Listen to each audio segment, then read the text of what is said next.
तो मैं हूँ राजस्थान से यार। अगर एकदम पीछे से स्टार्ट करते हैं, शुरुआत से बैक इन 1997। तो ये हमें अपॉर्चुनिटी मिली 20th सेंचुरी में पैदा होने की। और 97 में पैदा हुए, शुरुआत में राजस्थान में रहे, फिर पापा की जॉब, पहले एज अ टीचर थे, फिर दिल्ली में आ गए सर्विसेज में। तो हम भी इधर शिफ्ट हो गए पापा के साथ साथ कि चलो यार, पापा की बेल्ट की जॉब है, आपको साथ में। यहाँ पे सबसे पहले एक छोटे स्कूल के अंदर गए जिसका नाम कुछ जेएमवी स्कूल था, 2-3 साल वहां काटे। फिर हमारे घर में या तो सब आर्मी के अंदर है या फिर सब स्पोर्ट्स के अंदर है, दो चीजें हैं। तो पापा ने पूछ लिया, बेटा चलो बताओ आपको कौन सा स्पोर्ट्स पसंद है। तो हमने कहा कि ज्यादा तो आते नहीं, क्रिकेट देख रखा है बस, और नाम पता नहीं। पापा ने कहा बताओ, फुटबॉल खेलोगे, लॉन टेनिस खेलोगे, क्रिकेट खेलोगे? मुझे समझ नहीं आ रहा। मैं कहा स्कूल में स्केटिंग चल रही है आजकल। पापा ने कहा बेटा लॉन टेनिस खेलो। ये एक ऐसा गेम है जो कि वन मैन होता है, आपको बाकियों पर डिपेंडेंट नहीं होना पड़ेगा। मैंने कहा ठीक है खेलते हैं। तो लगभग थर्ड क्लास से लेके 11th क्लास तक ये 7-8 साल दबा के लॉन टेनिस खेला, और काफी मजा आया। दिन के 3-3, 5-5 घंटे अच्छी ट्रेनिंग होती थी। आर के खन्ना स्टेडियम में जाते थे, वहां पे हमारे कोच थे अरुण सर, जो कि इंडियन डेविस कप टीम जो है उसको लीड करते हैं। बहुत अच्छी एक जर्नी थी। मीन वाइल 7th क्लास के अंदर किसी ने कहा स्कूल चेंज कर लो, डीपीएस वगैरह में चले जाओ, वहां पढ़ने वाले बच्चे होते हैं, तुम्हारा सुधर जाएगा, वहां पे अच्छे होते हैं। मैं कहा ठीक है चलते हैं। उनका एक एडमिशन टेस्ट होता है। बचपन से पापा का यूं था, बेटा 2 सब्जेक्ट पे आपकी ग्रिप होनी चाहिए, पहला है इंग्लिश, दूसरा है मैथ्स। ये दो पे आपकी ग्रिप है तो बाकी सब्जेक्ट्स अपने आप निकल जाएंगे। हर जगह यही होता है, चाहे आप एसएससी देखो या किसी भी कॉम्पिटेटिव एग्जाम को निकालो, ये दो है तो आप बाकी सब्जेक्ट समझ भी जाओगे और ग्रिप भी ले लोगे विद प्रैक्टिस। ठीक है, 7th के अंदर घुस के लकीली एडमिशन मिल गया। फिर 7th 8th 9th 10th वहां रहे।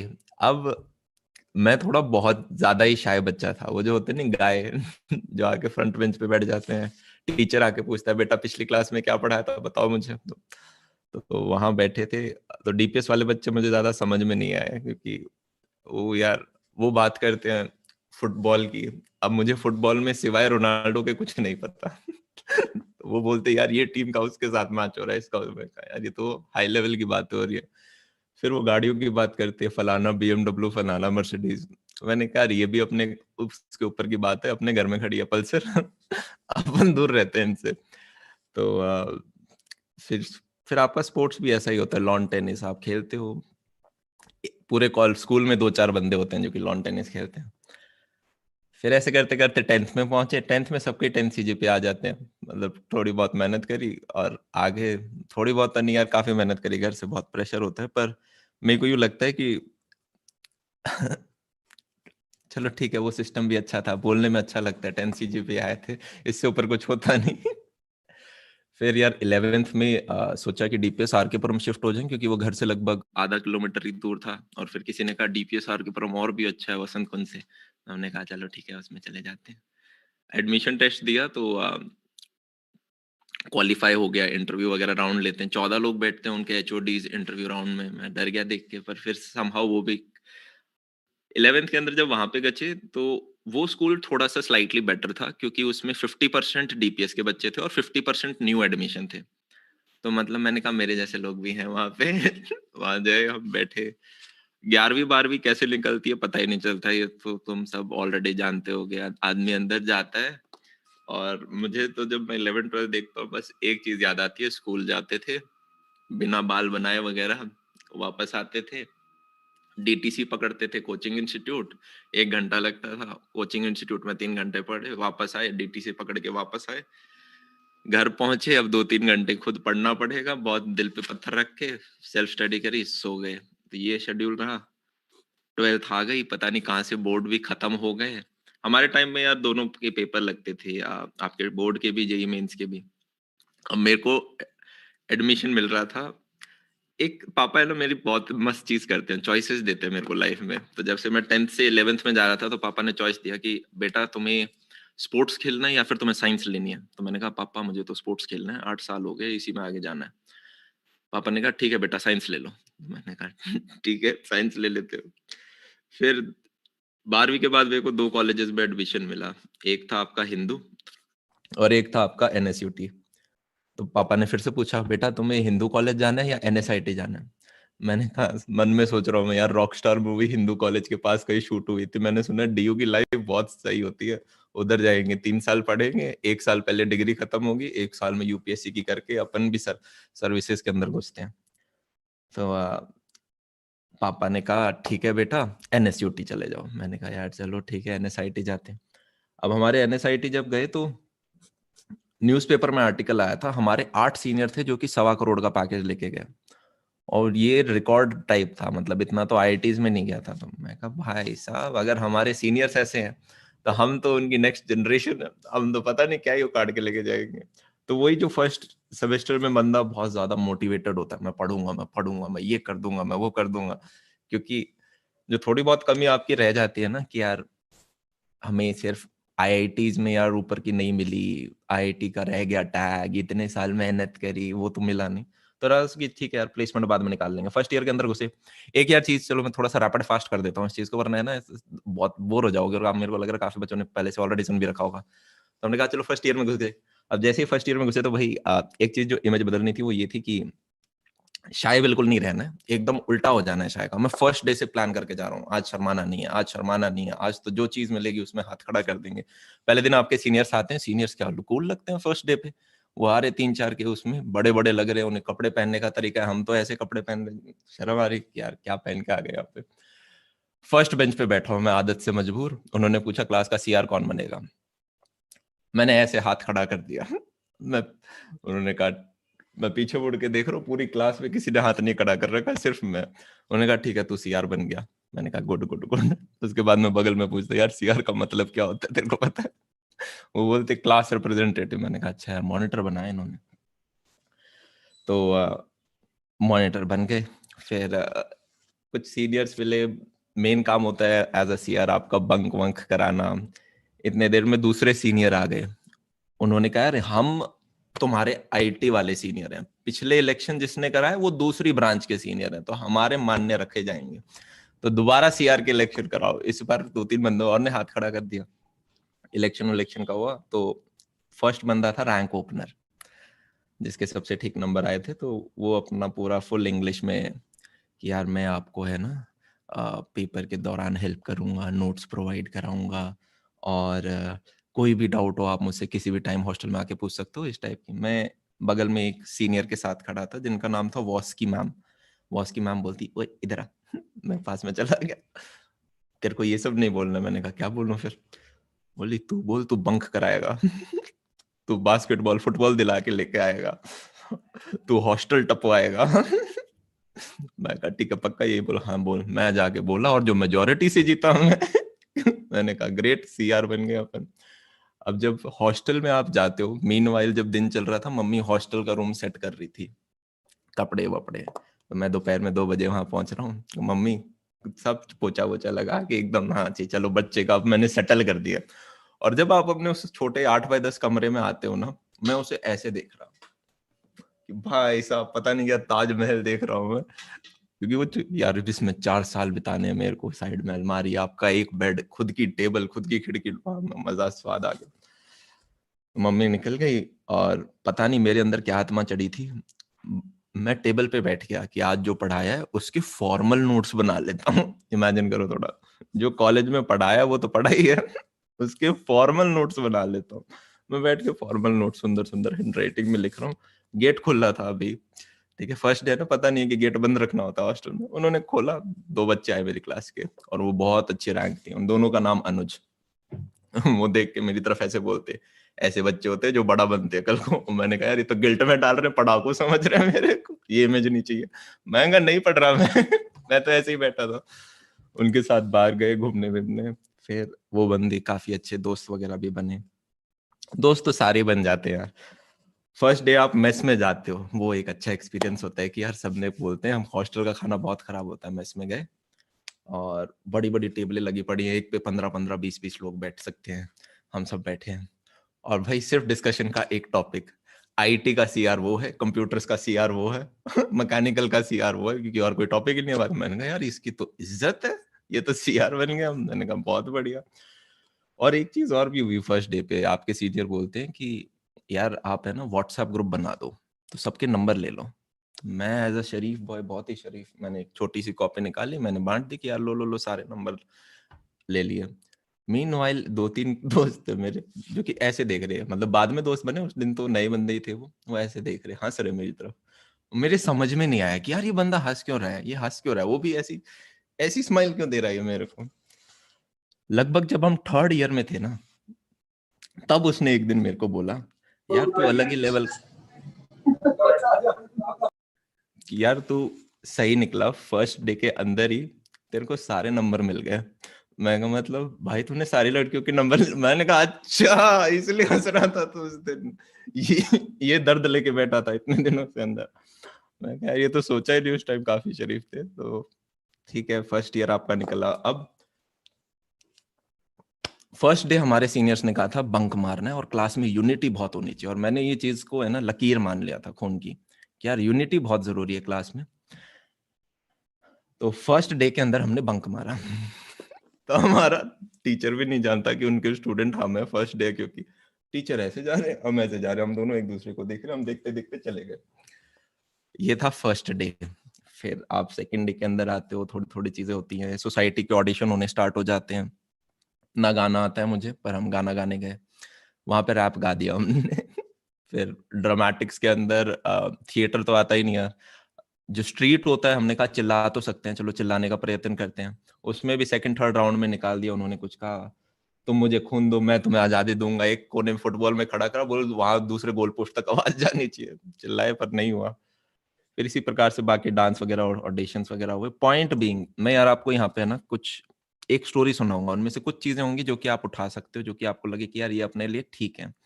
पहली चीज, चाहे गाना आता हो ना आता हो, अगर आप फ्रेशर हो, आपको कॉलेज में सारी सोसाइटीज में एक बार मुंह दिखाई करनी है, ठीक है। उससे क्या होगा, आप खुलोगे, जो कि बहुत इंपॉर्टेंट है। अगर आप एक शाय बंदे हो, कल को यार आप किसी भी स्किल के अंदर चले जाना, चाहे वो इंजीनियरिंग है, डॉक्टर है, कोई भी प्रोफेशन ले लेना, चाहे बिजनेस है, सेल्स है, अगर आपकी कम्युनिकेशन स्किल्स अच्छी नहीं है, तो एक पॉइंट के बाद आप ऊपर नहीं जा सकते। अगर आप एज ए इंजीनियर भी ज्वाइन हो रहे हो, अपनी कोडिंग स्किल्स के बेसिस पे आप शुरुआत में एंटर कर सकते हो, 2-3 साल उस रह सकते हो। पर अगर आपको टीम लीडर बनना है, तो टीम लीडर बेस्ट कोडर नहीं होता, वो बंदा होता है जिसको काम करवाना आता है।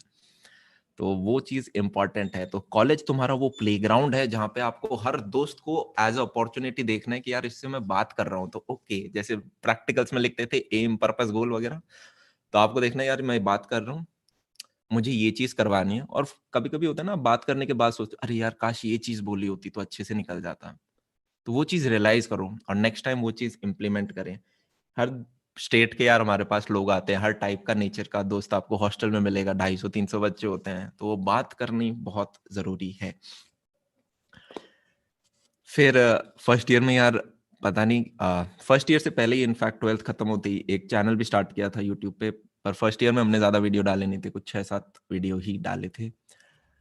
अब सेमेस्टर में बहुत पढ़ाई कर ली जो रिक्वायर्ड नहीं थी उतनी, मैथ्स में 97 98 आ रहे हैं, मैंने कहा यार इतने तो बोर्ड में ही मेरे कम आए थे, इससे 95 आए थे, ये तो ज्यादा आ रहे हैं। फिर देखा कि यार कोडिंग करके वो वाइब नहीं आ रही थी।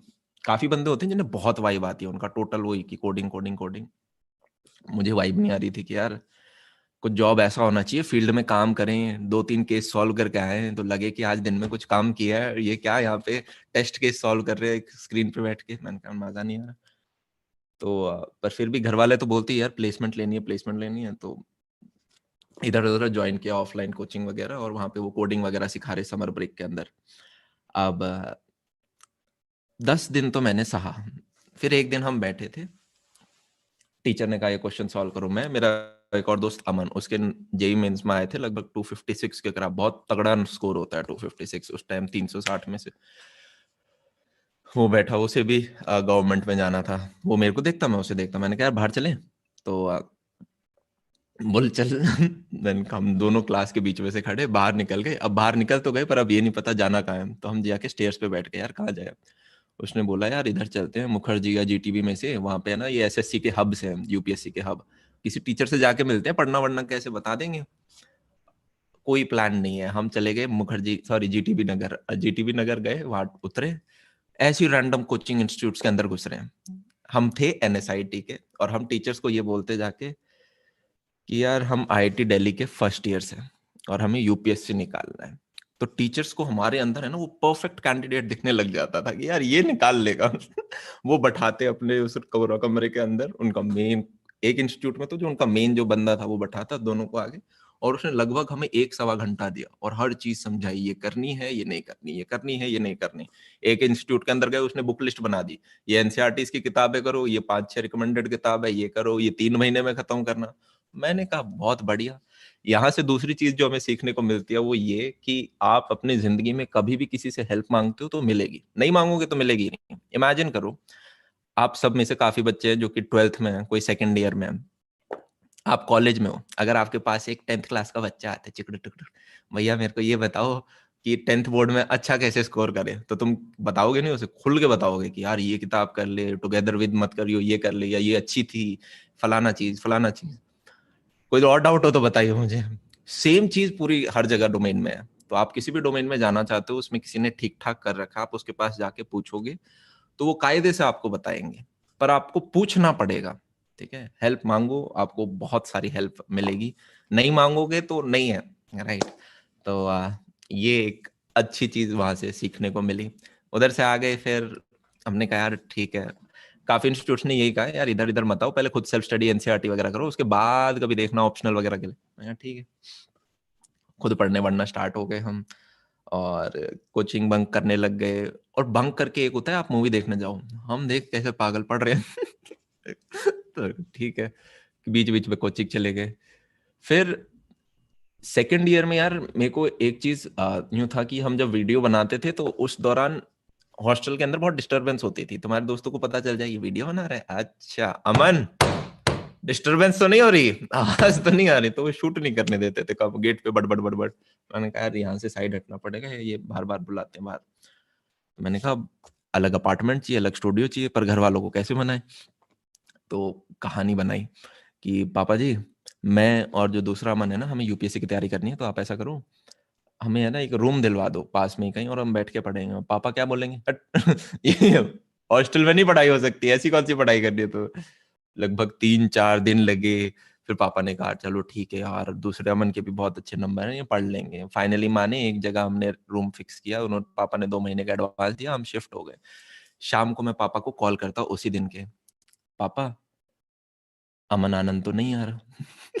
पापा बोले क्या, कैसे दोस्त है तुम्हारे, तुम नालायक, तुम्हारे दोस्त नालायक, कोई जुबान की वैल्यू नहीं है, ऐसे कौन मना करते हैं। मैंने कहा 1 घंटे का लेक्चर है, सुन लेंगे, पर अपना स्टूडियो अब इसको बना सकते हैं, अपने पास अपनी स्पेस है। तो वहां हम बैठे, धीरे धीरे मैं चीज लेके आता रहा कि ओके यार, कभी टाइम लगा 3-4 महीने में, पर वो स्टूडियो बन गया।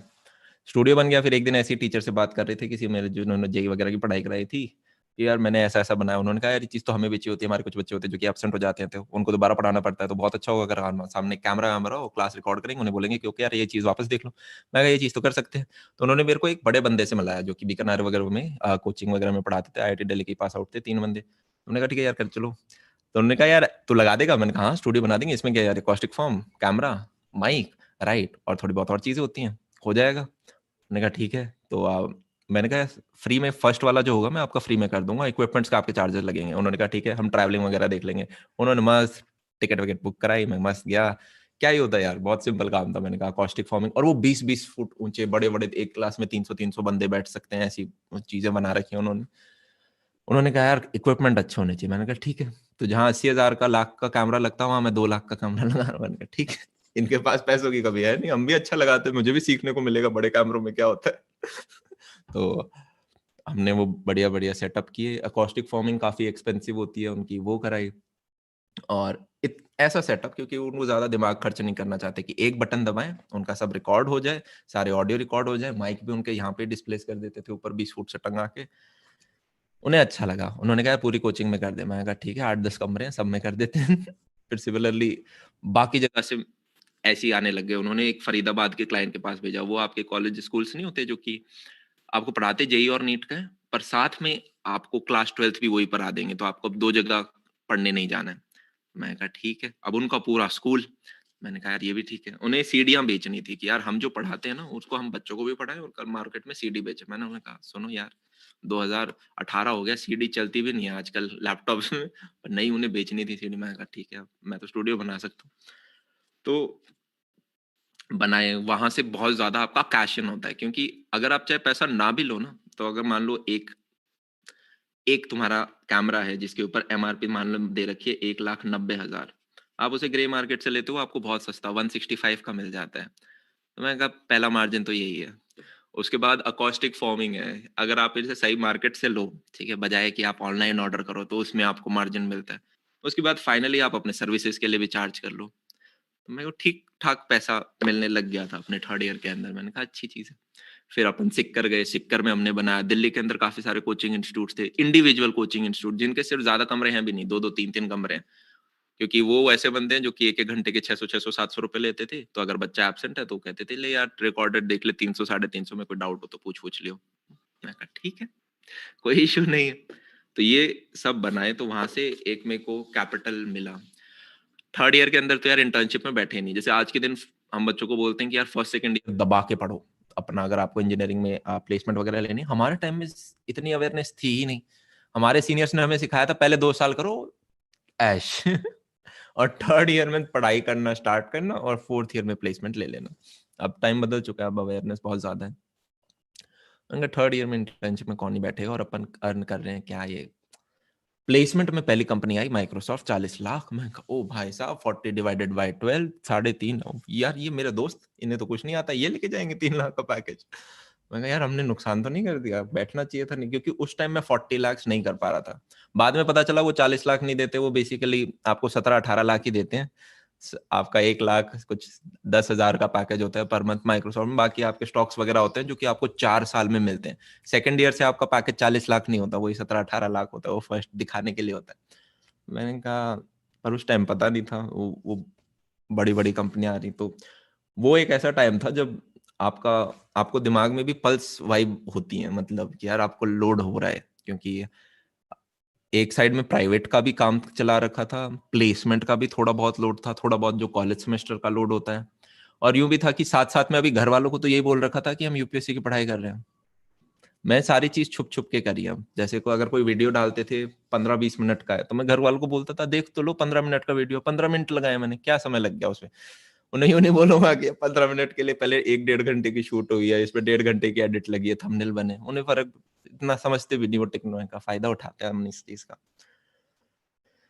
फिर जब मेरे लाख सब्सक्राइबर हुए थे, जो कि शायद थर्ड ईयर में ही कहीं पे बीच में हुए थे, तो उस टाइम थोड़ा दिमाग में आया कि यार ऑनलाइन चीज को भी हम कुछ करें क्या एक्सप्लोर।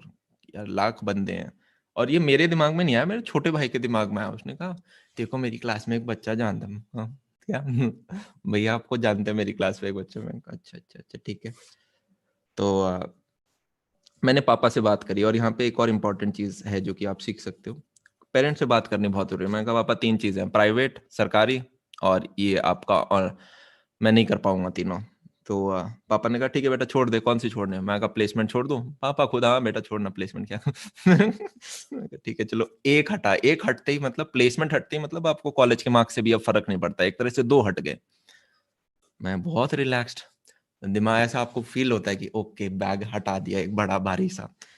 फिर थोड़े दिन बाद लगभग हफ्ते 2 हफ्ते में मैंने एक बार पापा के साथ मीटिंग करी कि पापा मैं यूपीएससी भी छोड़ना चाहता हूँ, ये तो 30 की उम्र तक दे सकते हैं, मेरे को 2 साल प्राइवेट सेक्टर को देने हैं, इसमें है पैसा देखो आ रहा है। तो पापा ने कहा नहीं बेटा नहीं, ये प्राइवेट सेक्टर ऐसे ही होते हैं, इनका कुछ भरोसा नहीं, अप डाउन, हमने हमारे घर में कोई नहीं है। मैं कहा ठीक है। फिर मेरे भाई को दोबारा आया गुस्सा, क्या भाई तेरे को तो अच्छा बच्चा बनना है पापा का, पापा ने बोल दिया ये करना है तो तू बोल देगा कर लूंगा। नहीं, वो गया गुस्से में भाई साहब। और वो आपका ड्राइंग रूम होता है ना, लिविंग रूम, जहाँ पे पापा साफ सोफे पे बैठे होते हैं यूजुअली, ऐसे एक चाय पकड़ के, दूसरे सोफे पे वो बैठा, बैठा ही नहीं शायद, खड़े खड़े उसने बोला पापा आप भैया का भविष्य बर्बाद कर रहे हो। पापा डर गए 1 सेकंड के लिए, यार कुछ सही में तो बुरा नहीं कर रहा मैं। और बोला क्या क्या नहीं पापा इतना आप ऐसे कैसे कर सकते हो, क्या पढ़ा है यूपीएससी में, सबने मतलब बोला उसने बहुत बड़ी चीज होती है यूपीएससी, पर जैसे हमारी बहन ने निकाला था तो दीदी ने कर रखा है, वो नहीं आप इसको ये करने दो, 2 साल बाद कर लेंगे। पापा ने कहा ठीक है, 2 साल की डेडलाइन। चौथी इंपॉर्टेंट चीज, डेडलाइन बहुत इंपॉर्टेंट है। आप कभी भी अपने लिए एक साइड हसल लो जिसमें आप ऑल इन जा रहे हो। जैसे अब मैं ऑल इन जा रहा था, आपको 2 चीज ऑब्जर्व करनी है। मैं पहले से कैपिटल कमा रहा था, ऐसा नहीं था कि मैं 0 रुपए कमा रहा हूं और मैंने प्लेसमेंट छोड़ दी। ऐसा था कि मैं ऑलरेडी पैसा कमा रहा हूँ नियर बाय विसिनिटी में, और फिर हमने एक कॉल ली कि चलो ठीक है यार प्लेसमेंट छोड़ देते हैं। तो वो एक इम्पॉर्टेंट कॉल है। और जब आप छोड़ के ऑल इन जा रहे हो तो आपके पास डिफाइंड होना चाहिए कि यार मैं 2 साल दूंगा इस चीज को, और मैं इतनी ग्रोथ एक्सपेक्ट कर रहा हूँ। उसको मीट कर गए तो फिर हम आगे और समय देंगे ऐसे। तो मैंने अपने लिए गोल सेट किया था कि यार by the end of 4th year मेरे बैंक अकाउंट में कुछ एक्स रुपीज होने चाहिए। एक्स हो गए तो अपन, मैं खुश हूँ, मतलब अपन ने सही डिसीजन लिया। तो अब सारे लोड हट चुके थे, सिर्फ एक चीज था, प्राइवेट सेक्टर खोदना है। और आपके जो दोस्त हैं भाई वो लेके जा रहे हैं 40 लाख का पैकेज, एक 50 लाख का ले गया। मैं कहा यार ये तो, और जो 1.25 करोड़ के होते हैं वो आपके इंटरनेशनल पैकेजेस होते हैं, इंडिया में नहीं मिलते। इंडिया में 50 लाख मतलब बहुत बड़ी चीज। तो मैं कहा यार ये तो खराब चीज हो रही। तो आप लगते हो जैसे कुत्ता भागता है ना आपके पीछे, तो आदमी डबल स्पीड से भागता है, वो अलग ही फुर्ती आ जाती है।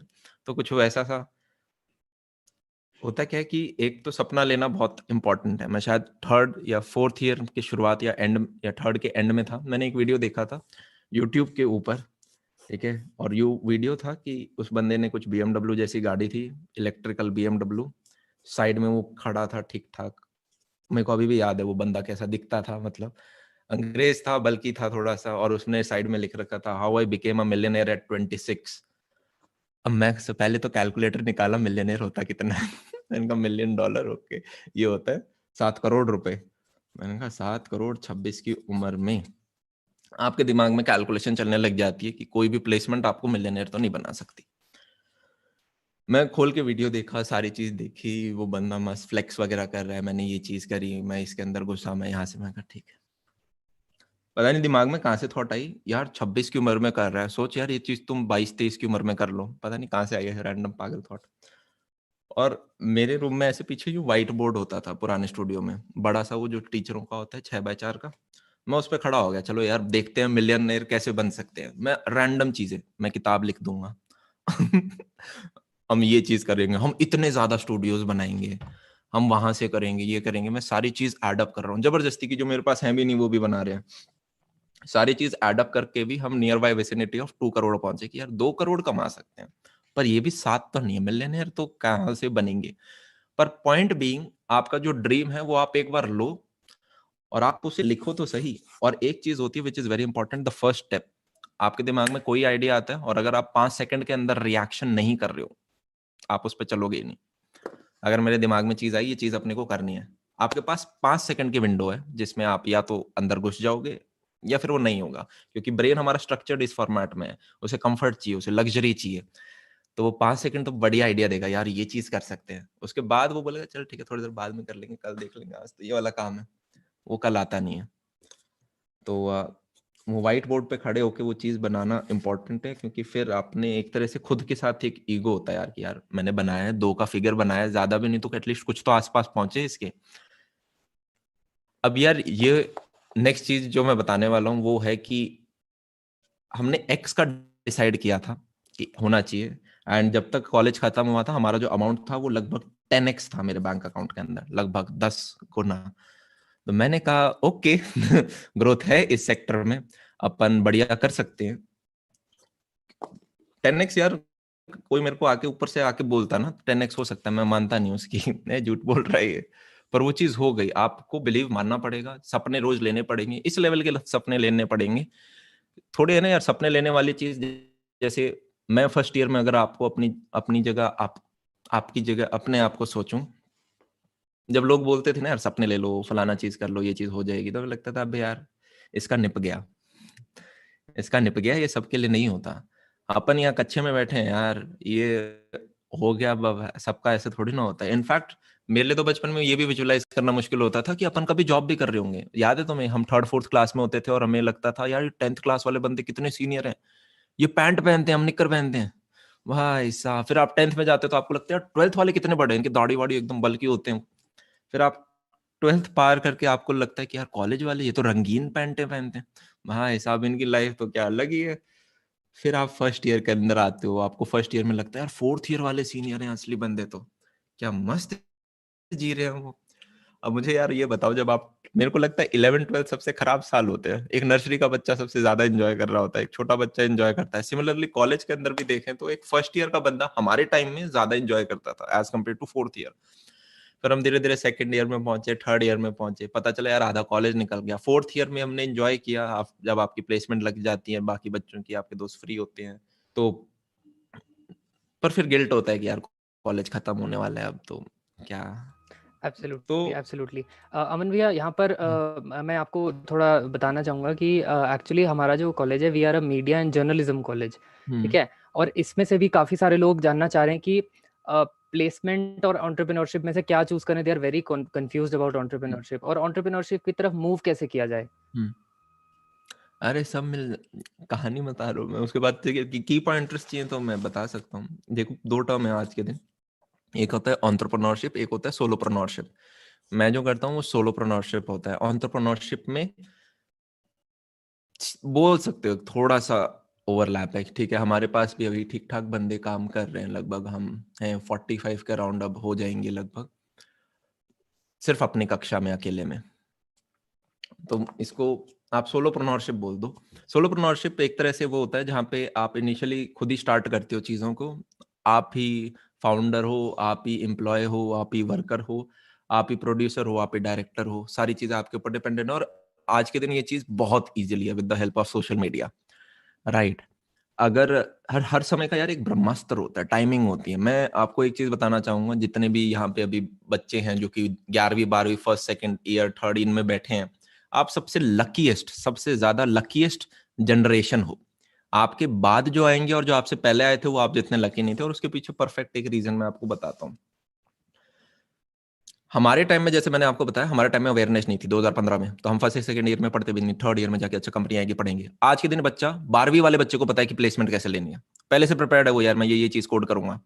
या फिर आपके केस में जैसे कॉमर्स में आपने बताया, आपने भी कुछ कुछ चीजें अब ज्यादा अवेयर हो गए। है क्या, पहले हमें अगर कुछ चीज पढ़नी होती थी हम कोचिंग इंस्टीट्यूट जाते थे, ऑफलाइन जाते थे। आज के दिन ऑनलाइन ही सब कुछ है, आप कोई भी चीज सर्च करो आपको चीज मिल जाती है। यार ये रोड मैप है, ये रास्ता फॉलो करना पड़ेगा, ये कोर्स है, अच्छा ये कॉन्टेस्ट मेरे को लड़ने और मैं ये चीज कर सकता हूँ। तो आज से जो 4 साल बाद जनरेशन आएगी, जिस प्रकार के यार आपके कंपटीशन यूपीएससी में होते हैं, ठीक है, रेलवेज के एग्जाम में होते हैं जहां पे करोड़ों बच्चे बैठ रहे होते हैं पेपर के अंदर, आपको कुछ सिमिलर सा प्राइवेट सेक्टर के अंदर दिखेगा, स्पेशली जो कोडिंग डोमेन है। और अब तो आपका 6ठी से 12वीं में भी नेप ने, नेशनल एजुकेशन पॉलिसी ने कंप्यूटर्स डाल दिया। मेरे को तो डर, अच्छी चीज है, पर मेरे को समझ नहीं आ रहा कि हमें अपॉर्चुनिटीज क्रिएट करनी पड़ेंगी फिर उतनी। और फिर दूसरे एंड पे जब मैं एआई देखता हूँ कि यार ओके एआई भी है, जो कि काफी सारी चीजें आसान बना देता है। जो चीज पहले लोग कोड करते थे, वो पता चला कि अब चीजें आपको काफी बेसिक फ्रेमवर्क वैसे ही मिल रहे हैं। आप सबसे लकीएस्ट जनरेशन हो जो सबसे ज्यादा खींच के लेके जाओगे। जब भी फेज कन्वर्जन होता है ना, बदलाव आता है, तो जो शुरुआती बंदे होते हैं वो सबसे ज्यादा उठा के लेके जाते हैं। समझ में आ रही है? नई दुकान खुली है, पटाखे पड़े हैं बहुत सारे, जो छोटा बच्चा सबसे पहले आएगा वो सबसे ज्यादा पटाखे ले जाएगा, सबसे अच्छे वाले। आप वो बच्चे हो। थोड़े दिनों बाद जो आएंगे, अभी सोशल मीडिया में भी अपॉर्चुनिटी है। आप जाओगे, इतना ज्यादा ट्रैफिक नहीं है, आपको अभी लगता होगा यार बहुत बड़े जायंट्स अभी तो खड़े पड़े हैं, इनके सामने हम कहाँ कम्पीट करेंगे। नहीं, अभी है। आपसे आज से 5 साल बाद आप देखोगे सोशल मीडिया एक यूपीएससी एग्जाम होगा जिसमें लाखों बच्चे पीछे भाग रहे हैं, but but but but but but but, और तब वो सीट लेना बहुत मुश्किल होगा। आज के दिन आपको किसी भी बिजनेस प्लान पे काम करना है, आपको सोशल मीडिया की हेल्प लेनी पड़ेगी। आपको 2 रुपए नहीं चाहिए, आपको इंटरनेट का कनेक्शन चाहिए। किसी भी चीज के बारे में, आप अच्छा गाना गाना चाहते हो, जरूरी थोड़ा नहीं यार कि एंटरप्रेन्योर या बिजनेस का मतलब कि भाई अब तो मैं कुछ बेचूंगा किसी पे पैसे आए, नहीं। एक तो आपका हमेशा business model business to people नहीं होता, बिजनेस टू बिजनेस भी होते हैं। आप अपने आप चीजें जब आगे आओगे तब आपको समझ में आएगा यार ठीक है, कुछ चीजें होती हैं जैसे कि इन्फ्लुएंसर मार्केटिंग जैसी चीजें होती हैं, और काफी इतने सारे नए डोमेन खुल रहे हैं यार। पर वो ठोकर खाने से आपको पता चलेगा। अगर आप दो लोग होते हैं आज के दिन, मैं बोलूं तो हर दो, एक जो कंटेंट देखते हैं, एक जो क्रिएटर है, राइट, और एक तीसरे होते हैं जो कि बेसिकली प्रोडक्ट बना रहे होते हैं। आपको तीनों में से कौन से में आना है? हर बंदा आज के दिन 5 से 6 घंटे सोशल मीडिया के ऊपर लगा रहा है। मेरे जैसा बंदा लगाए, समझ में आता है, क्योंकि हमें ठीक है यार एजुकेशन में डाल रहे हैं, हम तो पैसा भी इसके अंदर लगा रहे हैं कि यार ओके कुछ इस प्रकार का बनाना है हमें इंडिया के अंदर। आप 5 से 6 घंटे लगाओ, कोई दिक्कत नहीं है, पर उस 5 से 6 घंटे के अंदर अगर आप कूड़ा खा रहे हो तो वो फिर क्या होगा? समझ रहे हैं? मतलब अगर आप, जैसे कि मेरे को आज तक लोग बोलते हैं अभी कि यार इंस्टाग्राम पे फोटो शूट वगैरह करा के फिर ढंग से बनाओ, वो आपके अच्छे फॉलोअर। मेरे यार है ही नहीं वो चीज। तुम अभी भी देख रहे हो कि मैं बाल बिखरे पड़े हैं ऐसे ही मस्त, इससे पहले मैं क्लास ले रहा था, अंदर शर्ट भी है, मैं उसी के ऊपर शर्ट पहन के आया हूँ। डर्ट में रहना सीख, जितनी गंदगी में सीख सकते हो। जैसे कि यार एक तो भूख बहुत जरूरी है, किताबें डॉक्यूमेंट्रीज पॉडकास्ट जितनी ले सकता हो उतनी। हमें कुछ पता ही नहीं, हम गवार आदमी है। जितनी भी बाउंड्रीज सेट हो रखी है बचपन से, हमें जितनी भी बताई है सारी की सारी फॉल्स हैं, राइट। हमने थोड़ी ना बनाई है वो बाउंड्रीज। आप पैदा हुए, किसी ने बता दिया ऐसा होता है, ऐसा होता है, उसने 100 बार बोल दिया ऐसा होता है, हम मानने लग गए ऐसा होता है। ऐसा होता ही नहीं। आपको खुद की अपनी बाउंड्रीज बनानी है, और उतने अवेयर होने के लिए आपको बाकी लोगों, बड़े लोगों की किताब पढ़नी पड़ेगी जिन्होंने हिस्ट्री में कुछ ढंग का कर रखा हो। जैसे अभी मैं रिसेंटली लाइब्रेरी में गया था, तो हम कुछ 8-10 किताबें लेके आए थे, पर ये सारे बच्चे ले गए। मैं सारी बांट देता हूँ उनमें, यहाँ पे अभी 2-3 ही हैं। तो ये मस्त मस्त किताबें हैं। जैसे ये है आपकी एक सीरीज है पूरी 1001 कोटेशंस, वो 1000 कोट्स जिन्होंने दुनिया को बदल दिया। फिर एक और इसकी सीरीज है 1001 डेज, जिन्होंने पूरी ह्यूमैनिटी को बदला है। कौन से वो स्पेसिफिक डेज हैं, आप उनके बारे में पढ़ते हो आपको पता चलता है। इंडिविजुअल बंदे हैं यार, अलेक्जेंडर हैं, ये सब आप इनको पढ़ो तो। और वो सब भी नहीं पढ़ने, आपको सिर्फ सेल्फ ग्रोथ बुक पढ़नी है तो वो पढ़ो। आपकी पूरी सीरीज आती है, the secret of being productive वगैरह, secret of being a good influencer, secret of being a great leader. बहुत प्यारी सीरीज है, मैंने उसे रिसेंटली फॉलो अप करा है। जितनी भी आपकी किताबें हैं, नेपोलियन हिल वगैरह जैसी जो बहुत फेमस मानी जाती हैं, थिंक एंड ग्रो रिच, उससे बहुत बेटर लगी मुझे वो। पर वो पढ़ के ही पता चलेगा ना। अब जैसे यार उसमें भी कुछ चीजें होती हैं जो कि सारी आप पे एप्लीकेबल नहीं होती। जैसे फॉर एग्जांपल एक किताब का ही मैं सीन बता देता हूँ कि टू बी प्रोडक्टिव सबसे पहले आपको आपकी जो लो लेवल एक्टिविटीज है उन्हें सेट करना पड़ेगा। लो लेवल एक्टिविटीज उन्हें बोलते हैं आप सोते कब हो, आप उठते कब हो, आप खाना कब खा रहे हो, आप एक्सरसाइज कितनी देर कर रहे हो। अब जिस बंदे का यार यही सेट नहीं है कि कब सोना है कब उठना है, वो बंदा क्या ही हाई लेवल प्रोडक्टिव काम करेगा, प्रोजेक्ट्स पे क्या काम करेगा। झूठ है। झूठ है। डिपेंड करता है आप कौन सी अपनी एज में हो। अगर आप 12वीं तक के बच्चे हो ठीक है, समझ में आता है कि आप यार एक पर्टिकुलर टाइम पे सो जाओ, एक पर्टिकुलर टाइम पे उठो, आपका स्ट्रक्चर में बंधना जरूरी है। अगर आप एक कॉलेज के बच्चे हो, नहीं, जरूरत ही नहीं है। मैं रात को शायद ही कॉलेज के अंदर एक ऐसी 1-2 रातें तो मिल ही जाएंगी, पर हार्डली किसी रात को मैं सोया हूं। मैं हमेशा कॉलेज में जाके सोया हूँ लास्ट बेंच पे। मेरे वीडियोस हैं यूट्यूब पे जहां पे मैं कॉलेज में ऐसे लास्ट में सो रहा हूँ बेंच में। नहीं चाहिए स्ट्रक्चर, वो डर्ट में रहना जरूरी है। ठीक है, आप एक बार कॉलेज पार कर लेते हो, अब आप उस सेक्टर में हो कि यार ठीक है हम रोज काम कर रहे हैं, तब दोबारा वो स्ट्रक्चर इंपॉर्टेंट हो जाता है, राइट। कि आप एक पर्टिकुलर टाइम पे उठ रहे हो, आपको जॉब भी करनी है, साथ में आप अपनी एक साइड हसल के लिए समय निकालना चाहते हो तो। पर वो डर्ट ग्राइंड में रहना बहुत इंपॉर्टेंट है। जब हम अपने जो स्टूडियो, जो मैंने आपको बताया घर वालों से हमने फालतू बहाने लेके बनाया कॉलेज के जस्ट पास, वो तुम्हारा एक 8x10 का कमरा था, 8x10 के करीब का ही था वो। उसके अंदर एक व्हाइट बोर्ड था, एक बेड था, एक टेबल थी जो कि काफी बड़ी, जो मेरी एल शेप टेबल होती है व्हाइट कलर की, 6x4 फीट की। उसके अंदर एक और टेबल थी जो कि स्टडी टेबल थी। तो एक हो गई शूट के लिए, एक हो गई स्टडी के लिए। उसी रूम के अंदर हम कैमरा भी रखते थे। और एक पॉइंट ऐसा था, जब उस रूम में हम 3 बंदे रहते थे, तो बेड एक था, 2 बंदे नीचे रहते थे। और वो क्या मजा आता था यार, कभी भी यूं लगा नहीं कि अपन कुछ भाई हसल वसल, क्या वो स्वाद है यार, वही तो स्वाद है। आप अपने रूम में एक ऐसी जगह में मैं आज भी स्टूडियो में सोता हूँ, तुम्हें मैं अपना बेड दिखा दूं, ये पूरी बिल्डिंग मैंने बनाई है। अब इस बिल्डिंग में चाहे तो एक बेड लगा लो, लगा, पर ये है मेरा, तो तुम्हें नीचे दिख जाएगा, आ, दिख रहा है वो रहे मेरे पिलोज। Yes sir. मेरे को मस्त वहां पे जो नींद आती है, मेरी माँ मेरे से रोज यही परेशान है कि भाई नीचे कुछ बिछा ले, ठंड लग रही है। ठंड लगती नहीं भाई, मैट अच्छी है। पर नीचे यहाँ पे सोते हो, उठते हो, काम करते हो, पूरे दिन इस कमरे में बैठे रहो। मेरे को कोई भी चीज करनी है, एकदम से कैमरा स्टार्ट किया, एकदम से लैपटॉप स्टार्ट किया, पूरी टीम यहाँ पे नीचे बैठी रहती है। एक कमरा खोलूंगा, मेरे को सीधा 20 बंदों की एक्सेस है, उन्हें मैं एकदम ऊपर गद्दे पे सोते ही मैंने ये चीज रियलाइज करी है, वहां पे ज्यादा सोया जाता है। नीचे जमीन पे सो के देखो, ज्यादा नहीं सो सकते, आपकी बॉडी उठा देगी आपको एक पॉइंट के बाद। ठीक है, मतलब वो स्वाद है यार। मैं जितने भी बंदों से मिला हूँ, कितने भी आपके फाउंडर्स हैं, क्रिएटर्स हैं, वो अपने रूम में सोफे पे सोते हैं। ऐसा बंदा जिसके पास सैकड़ों करोड़ों रुपए हैं, वो सोफे पे सोता है अपने स्टूडियो के। तो ऐसा थोड़ा ना हम अपने आप को पनिश कर रहे हैं, मजा ही उसमें आ रहा है, ऊपर जाके आता नहीं। तो वो डर्ट में रहना सीख। Yes sir. खाना नहीं खा रहा है फर्स्ट फर्स्ट, अरे क्या फर्क पड़ता है, अभी जवान है ना।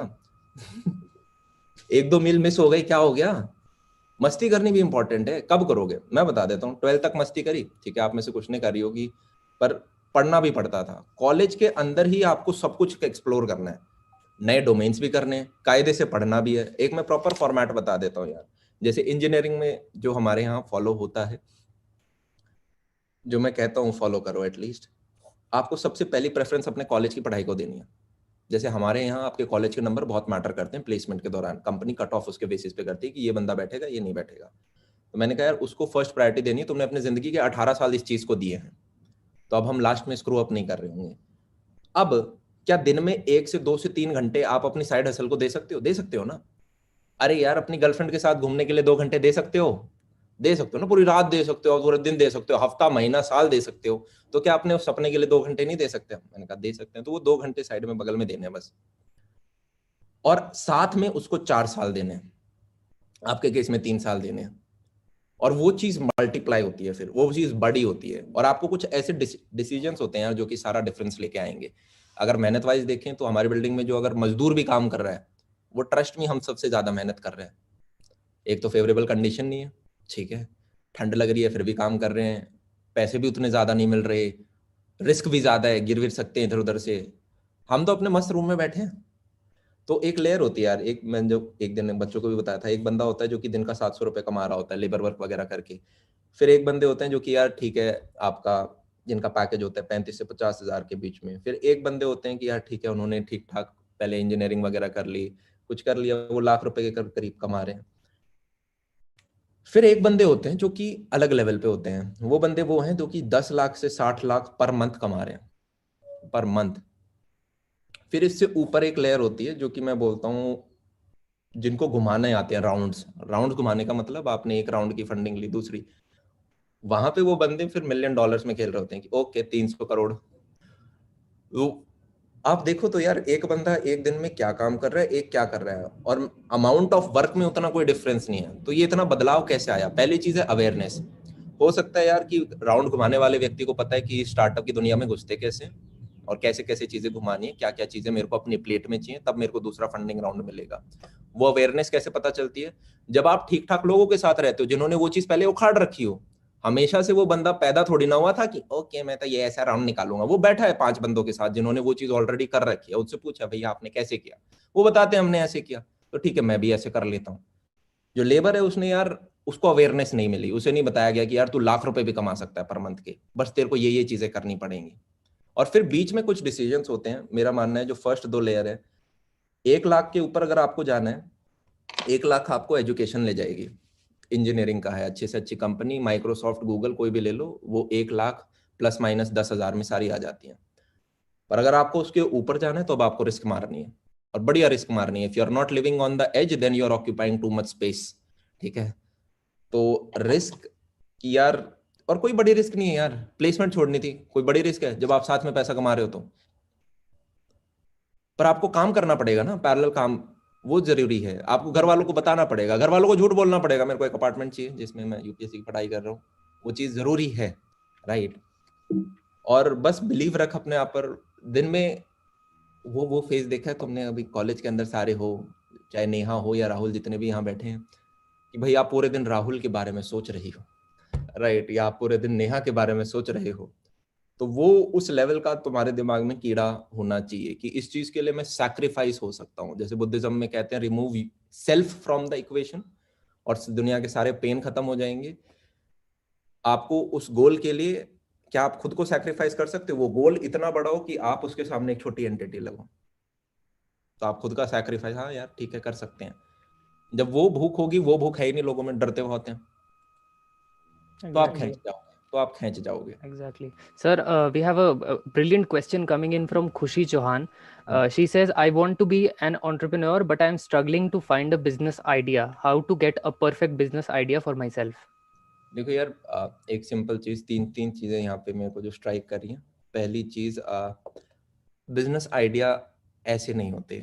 आपको है ना, चाहे बिजनेस और एंटरप्रेन्योरशिप में एक बेसिक डिफरेंस है। बिजनेस मतलब जो ऑलरेडी बंधा हुआ बिजनेस है, जैसे ऑफलाइन कोचिंग इंस्टीट्यूट्स अगर मैं मानूं, वो एक बंधा हुआ बिजनेस है। तो मान लो किसी ने एक बहुत बड़ी इंस्टीट्यूट बनाई, कल को उसका बच्चा उसको कंटिन्यू कर रहा है, तो वो एंटरप्रेन्योर नहीं है, वो बिजनेसमैन है, बिजनेस कर रहा है वो। अगर मैं ऑनलाइन देखूं जो कि पिछले 5-6 साल में आया है, तो मैं बोल सकता हूँ कि अन अकेडमी ने जो करा वो एक एंटरप्रेन्योर है, एक नई चीज लेके आए, उन्होंने स्टार्ट करी new in the market, that's called entrepreneurship. और सबसे पहले यार आपको उस डोमेन का नॉलेज होना चाहिए। 3-4 साल आपने रगड़ रखा हो उस मार्केट के अंदर, आपको नब्ज नब्ज पता हो, तब आप उसके अंदर एंटर कर सकते हो।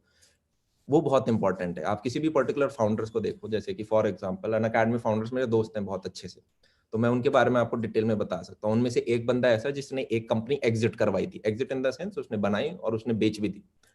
तो मैं बोल सकता हूँ उसे प्रोसेस के बारे में थोड़ी नॉलेज थी कि यार इसको ऊपर कैसे उठा के लेके जाना है। जो दूसरा बंदे थे वो है रोमन सैनी सर। उन्होंने यार एम्स 16 साल की उम्र में, यूपीएससी रैंक 18 या 16 में से एक थी। क्या मैं बोल सकता हूँ पढ़ाई के बारे में पता है उन्हें कि कैसे पढ़ते हैं? तो वो बंदा एजुकेशनल चीज स्टार्ट कर रहा है। थर्ड बंदा टेक में बहुत अच्छा था, फोर्थ बंदे भी थे, वो अभी है नहीं उनके साथ।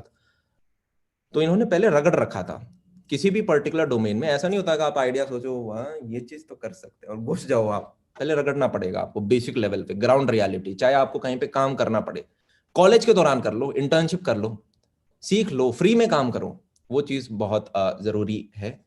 और दूसरी चीज, कभी भी वेट मत करो यार आइडिया का, क्रिएटिविटी का कभी वेट नहीं करते। अभी मैं एक राइटर के बारे में, सॉरी पेंटर के बारे में पढ़ रहा था, वैन गोआ, पता नहीं क्या नाम था, ठीक है, one of the biggest painter है दुनिया का। तो उसने 20 की उम्र के बाद पेंटिंग स्टार्ट करी, 20 की उम्र के बाद पेंटिंग स्टार्ट करी। एक डेकेड के अंदर उसने 860 पेंटिंग करी, ऑयल पेंटिंग, और 1340 उसने नॉर्मल पेंटिंग करी थी एक डेकेड के अंदर। जब आप कैलकुलेशन करते हो तो लगभग वो हर 4.5 दिन में एक ऑयल पेंटिंग बना रहा था, और लगभग 2 वीक के अंदर वो 3 या 5 अपनी नॉर्मल पेंटिंग बना रहा था। और उसने एक कोट दे रखा है कि get everything done and play, get everything done and time to play, इस प्रकार का कुछ है। तो आप जब उस कोट को फर्स्ट टाइम देखते हो, टाइम टू प्ले मतलब ठीक है बंदा लाइफ में चिल विल मार रहा है, खेल लो, खेल कूद भी जरूरी है। पर जब आप उसकी लाइफ के काम देखते हो कि यार इस बंदे ने 10 साल में इतना करा, आपको पता चलता है उसका प्ले का डेफिनेशन पेंटिंग करना है। आज के दिन उसकी हर एक painting million million dollar worth की है, राइट। तो वो बंदे ऐसे वेट नहीं करते। 850 पेंटिंग और 1340 उसने दूसरी पेंटिंग, समझ लो कितनी। वो बैठा नहीं था एक दिन की यार ओके मेरे पास एक मस्त सीनरी का आइडिया आएगा उसके बाद में अपना पेंट घुमाएगा। उसने बनाई इतनी सारी कि वो बंदा क्रिएटिव हो गया।